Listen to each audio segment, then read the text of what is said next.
আসসালামু আলাইকুম।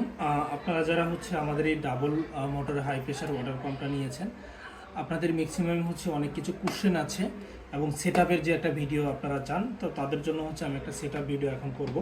তার আগে আপনাদের একটু প্রোডাক্ট সম্পর্কে একটু বলে নিই। আমাদের কিন্তু এটা আর্থ ব্র্যান্ডের অরিজিনাল প্রোডাক্ট চেনার উপায়টা এখানে কিন্তু একদম খোদাই করে লেখা থাকবে। এই দেখতে পাচ্ছেন খোদাই করে লেখা থাকবে এবং এটা যথেষ্ট ভারী মজবুত। আচ্ছা, আর আমরা একটা ভালো মানের অ্যাডাপ্টার দিচ্ছি, যেটা মোটর এবং অ্যাডাপ্টার এটা কিন্তু 3 মাসের ওয়ারেন্টি থাকবে আমাদের পক্ষ থেকে। আমরা যে অ্যাডাপ্টারটা দিচ্ছি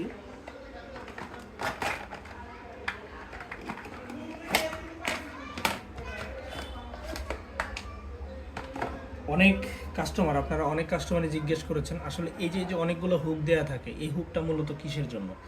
আসলে দেখেন এই অ্যাডাপ্টারটা শুধু যে এই মোটরটা ইউজ করে তার জন্য কিন্তু না। এই যে দেখেন এখানে লেখা আছে, এই যে দেখেন এখানে কিন্তু লেখা আছে use for the notebook computer. এটা কিন্তু নোটবুক কম্পিউটারের জন্য এটা ইউজ করা হয়, যেখানে একটা কম্পিউটারের ছবিও দেওয়া আছে। তো কাজেই এটা কিন্তু বিভিন্ন কাজে ইউজ করা হয়। অনেক ভালো মানের একটা অ্যাডাপ্টার আমরা দিচ্ছি। তো এই হুকগুলো মূলত বিভিন্ন কাজে ইউজ করার জন্য। সো নট অনলি আমাদের এই অ্যাডাপ্টারটা, মোটরটা। আচ্ছা, আমরা একটু সেটআপটা করি, কিভাবে করবেন সেটআপটা। আমরা এখান থেকে যেটা প্রয়োজন বা যেটাতে আপনি ইউজ করবেন অলরেডি আমরা কিন্তু সেটা আপনাদেরকে লাগিয়ে দিব। এই যেখানে লাগিয়ে দিয়েছি, এটা আপনারা আনবক্স করলেই যে এরকম একটা কেবল কানেক্টর বা হুক এটা আপনারা পাবেন।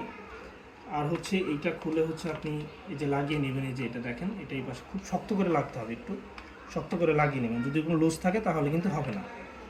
আচ্ছা, আর এই অপর প্রান্তটা আমরা বিদ্যুতের সাথে কানেক্ট করে দিব। যে বিদ্যুতের সাথে কানেক্ট করে দিলাম। আচ্ছা, এবার আমাদের যে মোটরটা আছে, মোটরটা আমরা এই যে একটা কেবল কানেক্টরটা দিব। আপনারা একটু কেয়ারফুল থাকবেন। একটু জুম করেন ভাই। এখানে এই যে দেখেন, এখানে কিন্তু দুইটা তারের জয়েন্ট আছে, আমরা জয়েন্ট করে দিছি। তো আপনারা যখন কানেক্টটা করবেন একটু খেয়াল রাখবেন যে এখানে প্লাস মাইনাসটা মানে অ্যাডজাস্ট হয়েছে কিনা। অনেক সময় হয় কি দুইটা তার অ্যাডজাস্ট হয়ে গেলে কিন্তু একটা অ্যাক্সিডেন্ট হওয়ার একটা সম্ভাবনা থাকবে। এই জিনিসটা একটু আপনারা কেয়ারফুল থাকবেন যাতে করে অ্যাডজাস্ট না হয়, এবং লাইনটা যাতে ক্লিয়ার আছে কিনা একটু কেয়ারফুল থাকবেন। এনাফ। আর আমরা একটা চাপ দিচ্ছি এরকম, এই যে চাপের ভিতরে অনেক সময় একটু নড়তে পারে। দেখেন এটাও কিন্তু নড়তেছে। তা আপনারা অনেকেই আমাকে ফোন দিয়ে বলেছেন যে ভাই ভিতরে তো নড়তেছে, ভেঙে গেছে কিনা। আসলে দেখেন এটা ভাঙবে না, এটা কিছু ভাঙাও নাই, কিচ্ছু নাই। এর ভিতরে একটা ফিল্টার আছে। এই ফিল্টারটা মূলত ময়লাকে ক্লিন করার জন্য। অর্থাৎ অনেক সময় যদি কোনো দুর্ঘটনাবশত কোনো ময়লা লেগে যায় তাহলে এই ফিল্টার দিয়ে ক্লিন হবে। এটা ফিল্টার। এই যে শক্ত করে লেগে দিলে এটা লেগে যাবে। এই যে আমরা একটু লাগিয়ে দিচ্ছি এখন।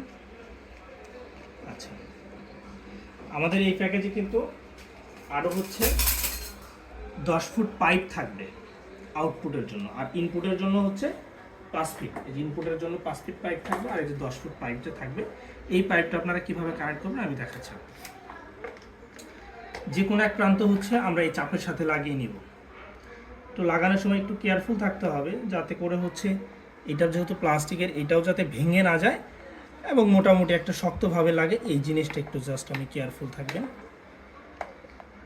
মানে অর্থাৎ এই যে এটা যাতে নড়ে কিনা, মানে এই জিনিসটা যখন নড়বে না তখনই বুঝবেন যে এটা ভালোভাবে লেগে গেছে। আচ্ছা, এই প্রান্ত ওকে হয়ে গেল। এবার অপর যে প্রান্তটা থাকবে, আমরা অপর প্রান্তটা আমরা এই জায়গায় লাগাবো। আর একটা জিনিস দেখবেন, এখানে দেখেন একটা হুক লাগানো আছে। এই যে একটা হুক লাগানো আছে।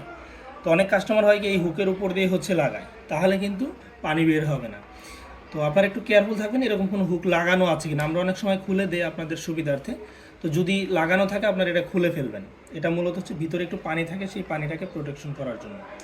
আচ্ছা, এবার আমি সেমভাবে একটু লাগিয়ে নিচ্ছি। এই যে দেখেন কীভাবে লাগাচ্ছি। এই যে এটাও সেম, একটু শক্ত করে লাগাবেন, তবে এটা যাতে ভেঙে না যায়। আচ্ছা, যতটুকু প্রয়োজন আমি লাগিয়ে নিলাম। আচ্ছা, আমার সেটআপটা কিন্তু অলমোস্ট ওকে। এবার জাস্ট আমি কারেন্টের লাইনটা দিব এখন। যেহেতু আমাদের লাইনটা আছে, আমাদের এই অ্যাডাপ্টারে এই প্রান্তটা আর এই প্রান্তটা মিলাবে। একটু জুম করেন। হ্যাঁ, এই দেখেন, এই যে মিলিয়ে দিচ্ছি। সুইচ দেন।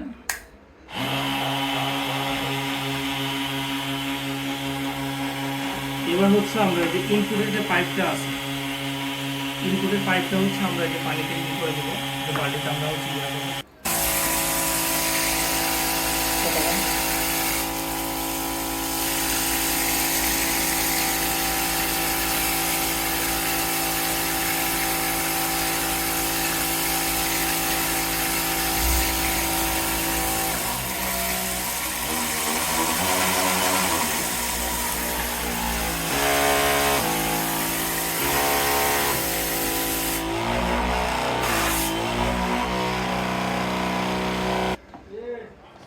আচ্ছা, এখন হচ্ছে আমরা কেয়ারফুলি কিন্তু সব কিছু লাইন ওকে করেছি, এখন জাস্ট আমরা রান করব। এটা আমরা কিছুটা তুলে কিন্তু আমাদের যে পানির স্পিডটা দেখেন কি পরিমাণ পানির স্পিডটা বেড়ে গেছে, এরকম মধ্যে পানির স্পিডটা থাকে। আর আপনারা এই যে ভোল্টেজটা কন্ট্রোল করতে পারবেন এই যে এখান থেকে দেখেন, এই যে এখানে 12, 15, 24 দেখা যায়, এই যে এখানে লেখা আছে 12, 24, 15। আর এই যে সুইচের মাধ্যমে হচ্ছে কন্ট্রোল করতে পারবেন, এই সুইচের মাধ্যমে। তবে আপনারা কিন্তু সর্বদাই চেষ্টা করবেন 12 অথবা 15তে ইউজ করতে, এর থেকে বেশি ইউজ করবেন না। আর এই যে দেখেন অটো সেন্সরের যে বিষয়টা, আপনারা ম্যাক্সিমাম কাস্টমারের কোশ্চেন যে অটো সেন্সরটা আমরা কিভাবে কাজ করবে। দেখেন এখন কিন্তু লাইন অফে আছে, তারপরেও কিন্তু মোটর অফ হয়ে গেছে, কারণটা হচ্ছে অটো সেন্সরের কারণে। যে আমি যখন এখন চাপ দিব, ভাই দেখেন এই যে চাপ দিচ্ছি, এখন এই যে মোটর অন হয়ে মোটর অন হয়ে মোটরটা অন হয়ে গেছে। এই যে আবার অফ করবো, মোটরটা কিন্তু অফ হয়ে যাবে, এই যে মোটরটাও কিন্তু অফ হয়ে গেছে। এবার আবার দিব, এইটা আপনারা অনেকেই বলেন যে ভাই কাজ করে না। কাজ না করার মেন কারণটা হচ্ছে দেখেন, এখান দিয়ে যদি কোনোভাবে লিকেজ হয়, আপনার এখান দিয়ে বা হচ্ছে যে এই পাশ দিয়ে যদি কোনো জায়গা দিয়ে আউটপুটের লাইন দিয়ে যদি কোনো প্রকার লিকেজ হয়, তাহলে কিন্তু অটো সেন্সরটা কাজ করবে না। অটো সেন্সরটা তখনই কাজ করবে যখন একটা নির্দিষ্ট প্রেশার হচ্ছে যে সে পানি আউট করতে পারবে না, ওই সময়টা হচ্ছে আমাদের এই অটো সেন্সরটা অফ হয়ে যাবে। আর আপনারা এই যে পানির যে ফ্লোটা এটা চেঞ্জ করতে পারবেন এই যে এই নজলটা ঘোরানোর মাধ্যমে। যে নজলটা ঘোরালে আপনারা হচ্ছে যে এটা এই যে একদম কুয়াশা হয়ে যাবে, দেখেন এই যে কুয়াশা হয়ে যাবে, এই যে কুয়াশা হয়ে গেছে, একদম কুয়াশা হয়ে গেছে, একদম কুয়াশা হয়ে গেছে। তো বিষয়টা এখান থেকে আপনারা কন্ট্রোল করতে পারবেন। এর বাইরেও যদি আরও কোনো কিছু জানতে চান, কাইন্ডলি আমাদেরকে অবশ্যই লক করবেন ডিরেক্ট হোয়াটসঅ্যাপ নাম্বারে। Thank you.